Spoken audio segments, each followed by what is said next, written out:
Daith da, Aubinakan. Welcome to podcast number 144. Well, as you can see by the title, I've done an interview. Thanks be to God. At last. It's been a long 5 or 6 weeks, I tell you. But I've done an interview with Al. It'll be a first episode this week, second episode next week. And I'm sure you'll love it. 'Tis proper.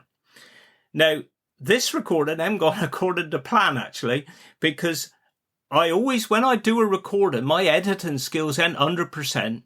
So I leave 20 minutes at the beginning of the recording before I did Al, just to talk about things that have happened to me this week. And I did this earlier, and I talked too long, and I talked over the first, 2 minutes of his interview. Now, thankfully, I always save a duplicate copy. So this is now take 2 of me interview with Al and the introduction before. So I recorded a lovely bit about what's happened to me in the last week. And I went on too long. So I'm watching the clock. I've got to record it all again, but I will cut a few bits out, which I think I'll put in next week. So we'll see how it goes. But last weekend, life got back a little bit more to normal, and I didn't actually work Sunday. Nearly. I say nearly because it got right through till 25 past 8 in the evening and the phone went. And this was a nursing home just giving us the warning that somebody passed away. Now, when you get those phone calls at that time of night, you have a dilemma because you know that the doctors have got a window. They can take up to 6 hours to get to see the person. I mean, when I started with Father, it was completely different. Your local doctor was on call. He'd be there within an hour. So you think, well, what do I do? Do I go bed or no? So I decided, right, I'm going to bed, decent time, try and get a few hours sleep before we get the call. But that never works because you go bed and you don't settle because you know the phone's going to go. So anyway, 12:30, midnight, the phone goes. So this is the nursing home. So I ring Andrew, and 'tis out of our area. 'Tis up near Liscard we got to go. So I put in the what 3 words, because I couldn't remember if I'd ever been there before. I know Charlie have, and I couldn't remember if I did. So we made it up Liscard on the dual carriageway. Then we got to turn off over the flyover, out into the country, under the viaduct. And you're thinking, God, I hope this what 3 words knows where she's going.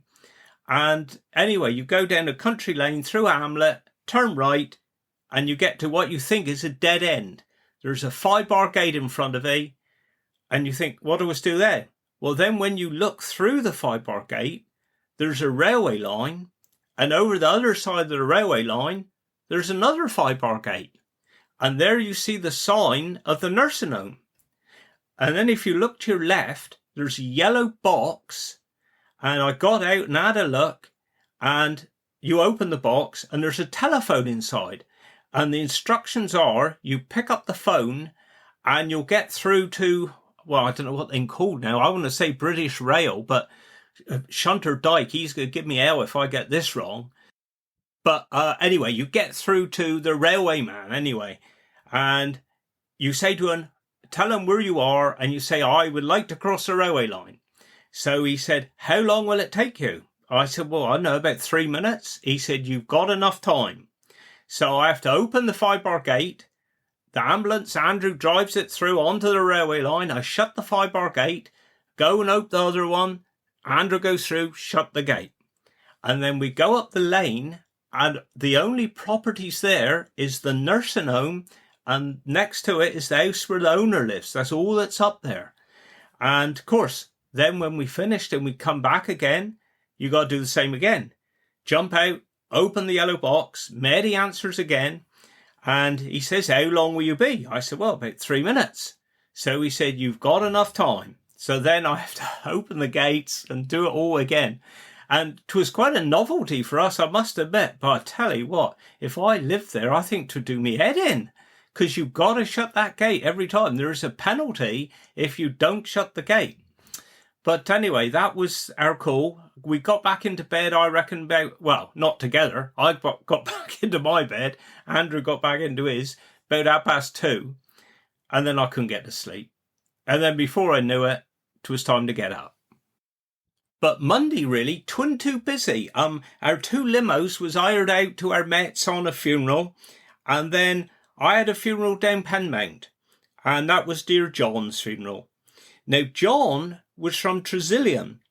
And I think Tresillian might get mentioned in Al's podcast, if not this week, next week. Because I think his grandfather, or granddad, I don't know what he called him, used to farm down at Tresillian. And I must admit, I always think of my mother when we go through Tresillian, because obviously we had relatives down there. We still got them down there, down at Laddock, but Uncle Morley was down there. And I know that when mother was a young maid, she was down there. Might have been a Sunday. She had her best coat and hat on, and her hat blew in the river. So whenever we go through Tresillian to this day, I always think of mother's hat.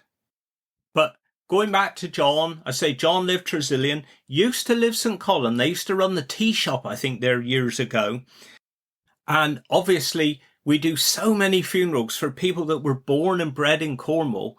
But there's another group of people that we conduct funerals for, and John falls into that category. Now, he was born up country, lived up there, but his gran was Cornish. I think Cheryl said she was a Climo from down west, which is a good old Cornish name.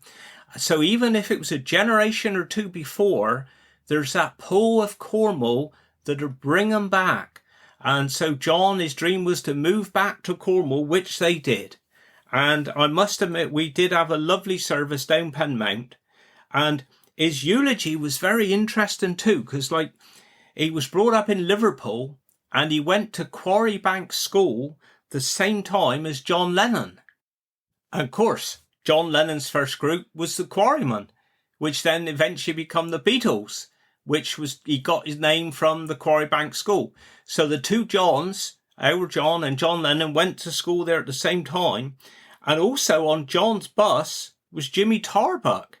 So what a pot of talent there, just in that small part of Liverpool. But it was quite funny, really, because John was an Everton fan. And so at Penmount, we had all the lights around the ceiling on the outside turned to blue. And above the pulpit was the Everton football badge. The team Everton, beautiful badge there. And Phil Tremaine, dear Phil, he'd been on this podcast a few times before.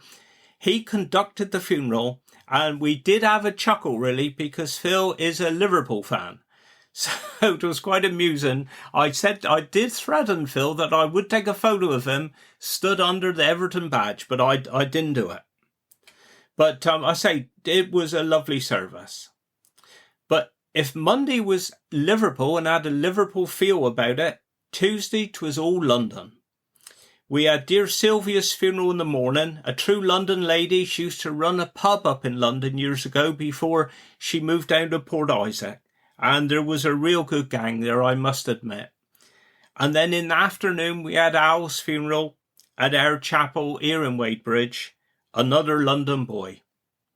And for that one, me and Days, we wore our Arsenal shirts because Al was an out-and-out Arsenal fan.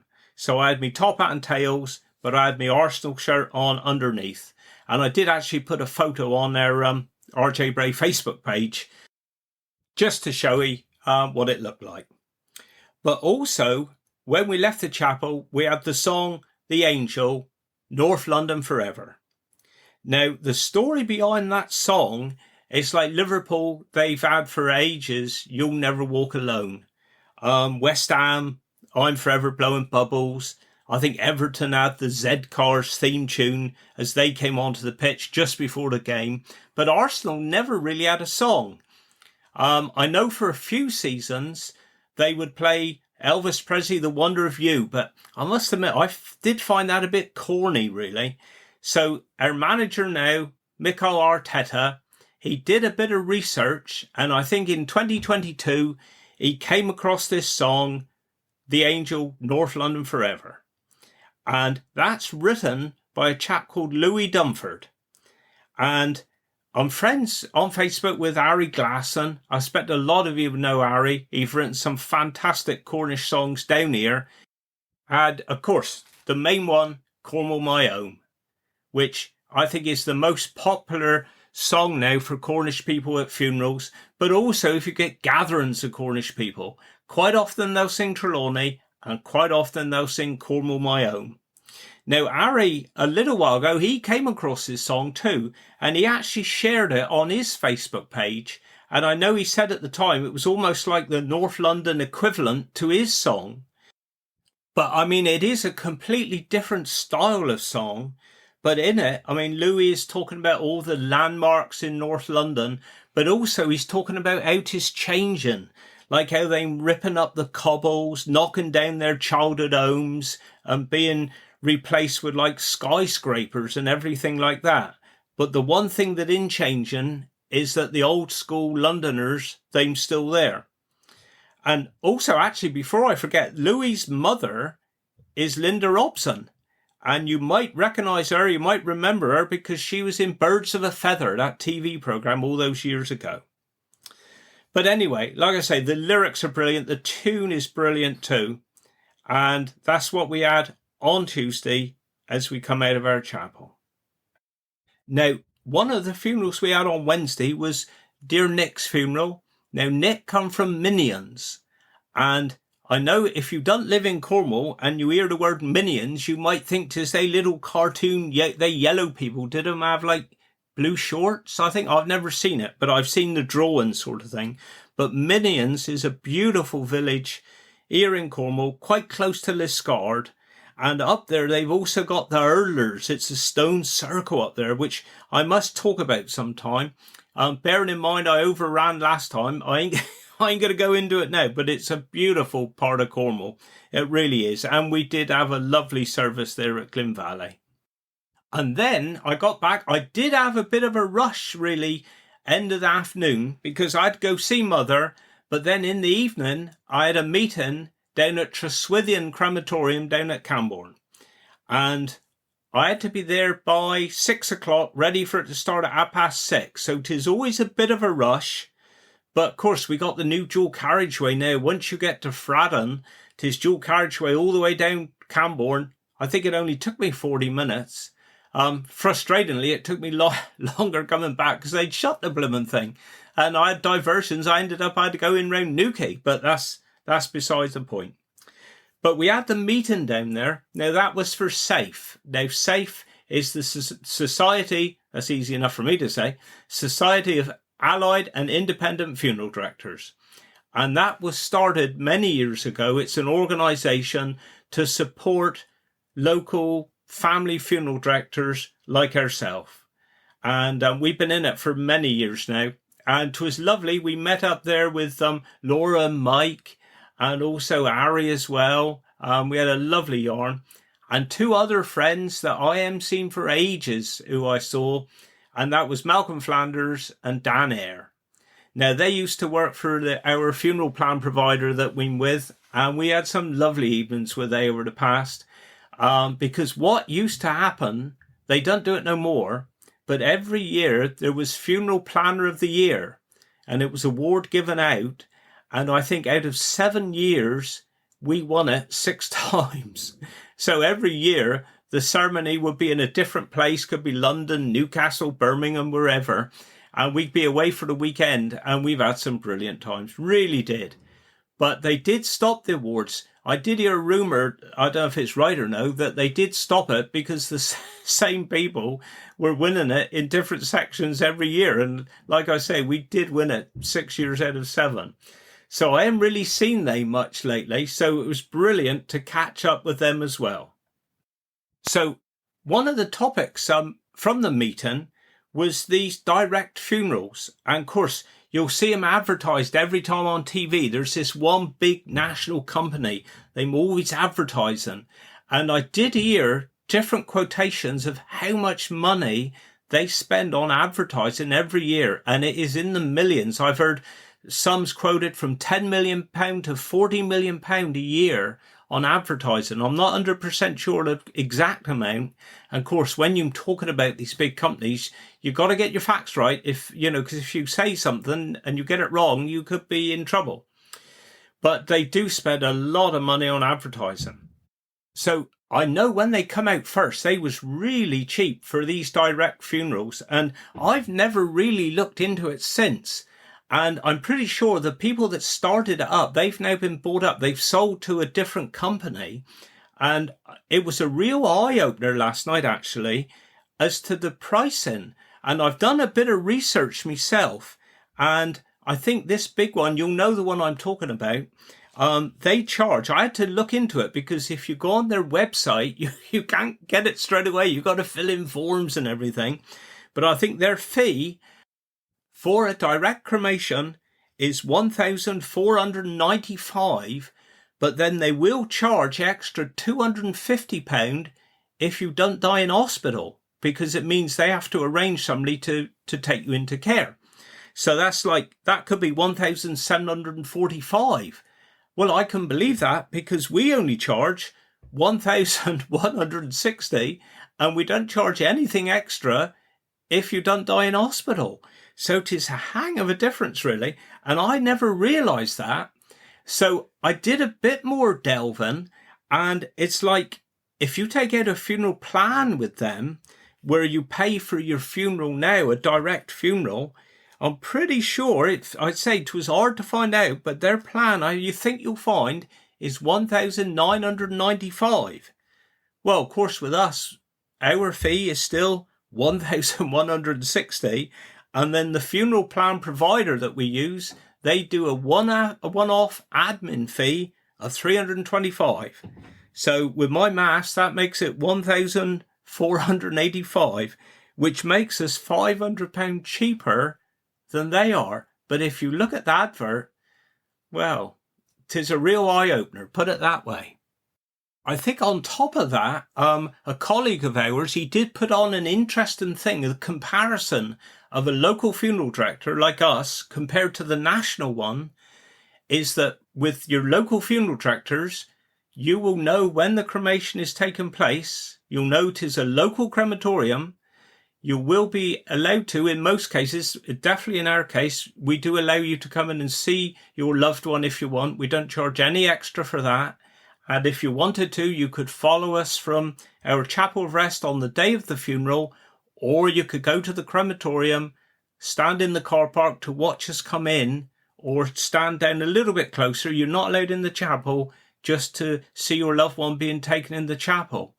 But of course, with these big national firms, you don't get none of that. So, like I say, it was a real eye-opener, and it made me realise what a fantastic service us local funeral directors do offer.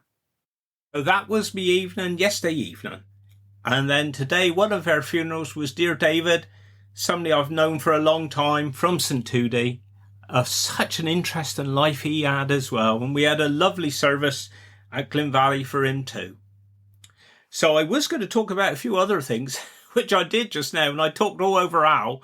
I ain't going to now. That I'm going to leave it like that. And now I'm going over to my interview with me dear old mate, Allan Roberts. Known him for such a long time. Lovely chap. And of course, a lot of you would know him because he is the gravedigger. He's got such a big area now, from right down west, right the way up to Plymouth. Him and Matt, they do dig a lot of graves. So what I'm going to do, we'll go over to Al. We got an episode this week and an episode next week. And I tell you what, he's had a hang of interest in life. And I do feel after I finished it, we've only just touched on parts of it. So I'm sure that we will be coming back in the future for more bits from Allan Roberts. But I'll hand over to Al now. I know you're going to love this. That's enough of me talking, and I'll speak to you directly. So here 'tis. Get on, Al. How be knacking? How be knacking, Dev? You alright, mate? Well, yeah. Living a dream. Living a dream. We've been talking about this for ages, so it is brilliant we got round to doing it. That's so, right. If we go back to where you was born, perhaps a bit about mother and father and everything? Yeah. Right, lovely. Well, mother and father got married and went to St Dennis. Right. Now, I don't know how long they was married before I come along, maybe been quick. And we didn't stay there long. Until I was about 3, I moved to Summercourt. Right. And with that, Father always was wheeling and dealing. He was a fishmonger, butcher, fruit and veg. All right. And that was about Summercourt. Then when I was 6, I moved to Indian Queens. And that's when he then bought a mobile fish and chip van called the Flying Friars. People who's listening to this will probably recognise the Flying Friars because he went everywhere. Yeah. And he was doing that for 20 odd years.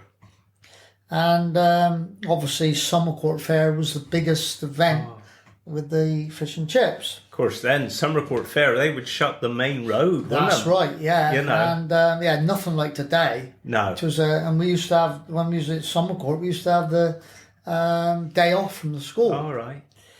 So that was that. So obviously I went Indian Queen's School, and it's funny, when I used to leave school in the 3 o'clock, whatever, I would look in the cemetery, in Indian Queen's Cemetery, and Mr. Bray would be digging a grave. Right.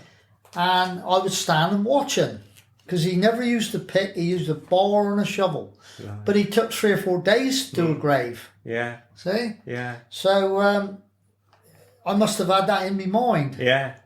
So anyway, then I went to Viglis School. Of course, didn't like it much, so I'd rather went Tarmacking. Mm. So as soon as I was 15, I went with Eric Roberts, my uncle, Tarmacking, and well, I went from there. £10 a week. £10 a week. So that's a brief little bit, but I think we'll go into it a bit more in depth. So what was mother and father's names then, Christian names? Shirley Miners. All right, yeah. And obviously my father was Jack Roberts. Yeah. He was born down Pendeen. Oh, yeah. And then they were farmers down there. Right. And I think some of them went in Geaver Tin Mine. Right. Different people. And then, of course, they moved up to Tresillian. Yeah. And they had nearly about the biggest milk round going. It covered from Camborne, Trora, St Austell, and all. Because that was part of the war years. See? Yeah, I see. And I always remember I read a book.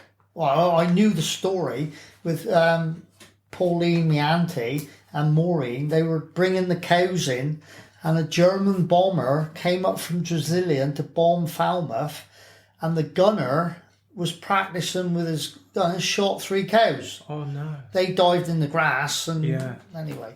So I read a book last year, Cornwall in the War, and that story was in that book. Was it really? Yeah. Cool. Yeah. Right. And mother, you say she was a Summercourt maid? Yeah, was she then? Summercourt maid, yeah. Yeah, I see. She lost her father when he was about 40, I think, but he helped. He worked for the British Telecom. He was helped Gwynilly radar station. Yeah, I know. They were actually sleeping in tents down there during the week and come home weekends. Blimey. Quite different, isn't it? Yeah.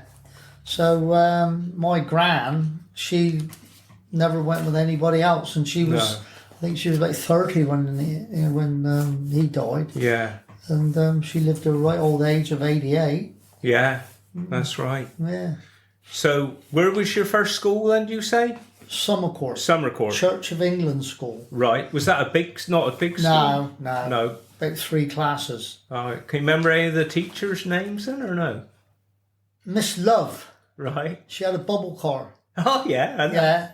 Mr. Tottle was the headmaster, lived opposite into the schoolhouse. Right. And that's about it, really. Yeah. Can't remember nothing else. I used to go home for dinner, I know.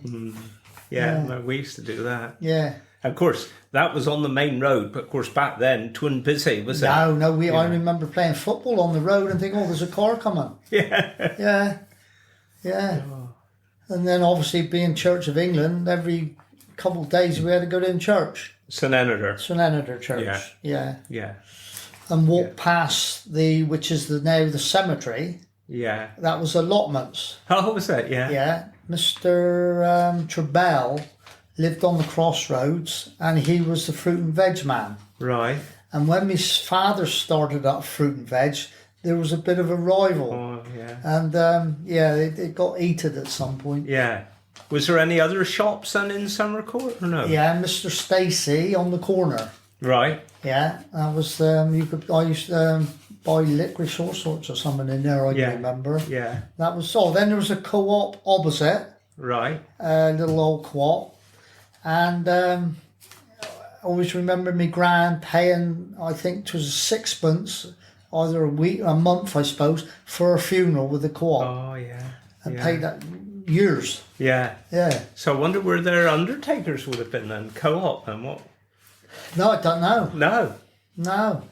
Because I kind of thought that was like when Gerald Thomas in Bodmin sold to the co-op, and there was it Mr. Niall out St Austell, I think. Well, we thought, crumbs, that's a new thing. Yeah. The co-op coming down here, like, you know. Yeah. In the end, Robert Bunt done the funeral anyway, so whatever happened to they little sixpences, I don't know. Exactly. Yeah. Yeah, interesting. Yeah. So how old was you when you left that school then? Where did you... 6. We were Indian Queens then. Indian Queens, yeah. I see. And then I went Indian Queens school. And that's a bigger school? Oh, yeah. Which is now the Flying Fish Factory. Oh, is it? Yeah. All right, yeah. And, I think, I can't remember when they had that new school over Indian Queens. But no. Yeah, we was all there. And then when you got, you took 11 plus, obviously I failed. And went Treviglas. Ah, yeah. That was a big school. Yeah. Because they took in all the Newlyn East, St Callum, St Morgan. Yeah, exactly. Yeah. Oh, hell. Yeah, didn't like it there. Well, it was all right, but I'd rather gone Tormachan. Tormachan, yeah. So Uncle Eric, then, had he always been Tormachan, or what's the history behind that then? His eldest brother, Claude Roberts, he was an agricultural contractor. Right. But then everybody went and worked for him, and but he was a nice chap. Yeah. But he had cancer and died when he was 44. Right, okay. And so then Eric took on that side of it. Yeah. But then the contracting side, the tarmacking and construction, was then starting. Everybody wanted little jobs done. Yeah. People had money in their pockets, I suppose, to thing, and he started then tarmacking. Right, okay. And when I left school, I went on. So how long did you work with him then? 9 years, but I only done tarmacking for 12 months, and then I wanted to be a JCB driver. And obviously Eric had one, and that was it then. I was JCBing for years. Forever, yeah. Because what jobs did you work on? Can you remember? Petrol tanks for Shell. Most of the Shell garages around, we put new petrol tanks in. Right. I ended up going down Gavergan substation. I was down there for 18 months, every day for 18 months, apart from weekends. Yeah. And £2 an hour. The digger was £2 an hour, and I was having £30 a week. Get away. Yeah. And that went on from then. And then 1974... Eric bought a brand new John Deere digger, and that was £8,000, and he was £8 an hour. I see. And done that. Of course, around that time then, Ismet, Edley James and Chris Julian that used to ride Speedway, there was a mobile stunt show come down, Dick Shepherd. Right. And he'd done a couple of shows in Newquay, and then he wasn't going to bother to do it anymore. Well, Edley James said, well, how do you set this up? So they had Eric and Chris Julian in there, and they thought, right, next year we'll do a stunt show. So then we had to get cars and smash them up and do all sorts. And coming to Morley Raisin now, Morley said, I'll be a clown. Right. And they named himself Coggy the Clown. Right. And we'd done it for 3-4 years. In 1 year, we had a hired... Commander Wallace with Little Nelly that was in the James Bond film. Right. And me and my mate and Chris Julian was in the car, and we was bad guys really. We pinched some money from the gate, And we practiced this, and I was in the back with a machine gun that Commander Wallace gave us, and it would like flashes come out. And we went around the stunt show, and of course all the commentator said, this car is got bandits in, they've pinched the money and all. And what can we do? And then little Nelly flies over the edge with machine guns and blow us to bits. Right, brilliant. And then we get out and hold our hands up. It was a bit of a show, but it looked good, and I could never see it because I was in it. And of course, there was no filming of it back then, was there? No, there wasn't. So it cost a lot of money if you had a bad season, which we did on the last year we'd done it. And Eric then worked this high wire act with a wire and a motorbike going up 70 foot. Get away. Right. Yeah, that was quite interesting, and people come and looked at it. Well, then the car bit of it then just folded away from the side because there was more money in that. We wasn't smashing up anything. No, exactly. And then the television got on then, and he was in Noel Edmonds' Late Breakfast Show, Right. Spin the Wheel. We had to go to Bewley. Right. That. And then they went to Ireland. Can't read now. There 2 or 3 places that he went. Oh, Blackpool summer season. He was 8 weeks season up there. And the Chinese circus in London done a 7-week tour of London. Right. And they wanted Eric in there. What do you call spin the wheel then? What's that then? Is that in the Late Breakfast Show with Noel Edmonds? Obviously, didn't you ever watch it? Oh, I did a little bit. I can't remember. They would have different things that somebody could train up to do the following week. Oh, right. And they would spin the wheel, which is all set up, because ride a bike on a wire. And it landed on that. I get you. So then he had to go then with me brother to Bewley to train, and then on the Saturday Night Live with Chegwin, was it? Keith Chegwin. Yeah, Keith Chegwin was there. And he had to ride the bike with me brother. Okay. Oh, I see. But it was all set up weeks, just like Annika Rice, wasn't it? Yeah. It was a bit like that. Yeah. So that was that. So then one time when he was travelling around London, he rang up, no mobile phones. Can you go in Newquay, grab Edley James, pick up the spare gearbox for the coach, and come up London and change the gearbox? Oh, no. Yeah. I worry too. Oh, you'll find it's in behind Harrods. Oh, no. And we just drove up, no sat nav or nothing. And I found it, change the gearbox and come home. So that was quite a thing, really, then, that show. Yeah. Oh, yeah, it was, yeah. And we was coming up to Blackpool Pleasure Beach, and he was doing, 7 or 8 weeks up there in the ice road. Okay.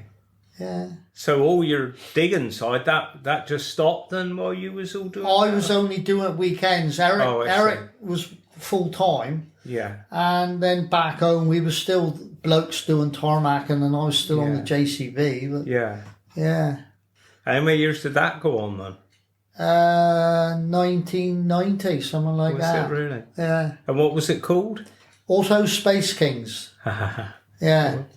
We had 2 coaches, and because when he was at Blackpool, we still had to do the shows in the country. I see. At one time, he said to me, we got a show up Southampton. So me and Edley James's boy, Tyron, went to Southampton. Yeah. They'd done the show, and then he said, next show is Glasgow. All right, okay, yeah. So we'll drive Glasgow.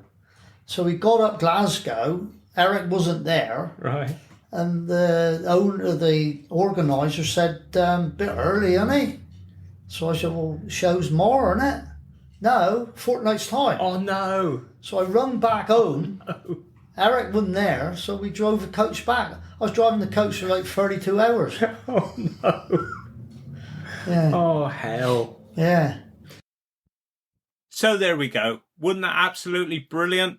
Dear Al, we got another episode just as good, just as interesting next week. I'm looking forward to it already. And I've heard it. So there we are. I think for me Cornish word of the week, Al was talking there about the stunt show and everything, and about our old mate Morley, and Morley was the clown. So I thought I would do the Cornish word for clown, which is Lordan. Lordan. And for me, Cornish dialect, Michelle, you have to tell me if I've done this before, because I can't remember. I don't think I have, but this is a booty. I got a lot of family out Mevagizzy way, and this is about Mevagizzy. And they said, if there's a group of people, they'm like Mevagizzy volunteers. They'm all officers and no privates. Mevagizzy volunteers, all officers and no privates. And if I've said that one before, I must apologise. This is going to happen now. I mean, we'm up number 144, and I will start forgetting which dialect we've used before. Right, that's enough of me anyway. So I hope you enjoyed it. Again, we've been back into the interviews. Part 2 of Al next week. We'm on. So have a good week anyway, and I'll speak to you next week. Wish you well. Do Guinness. Kerno Bisfican.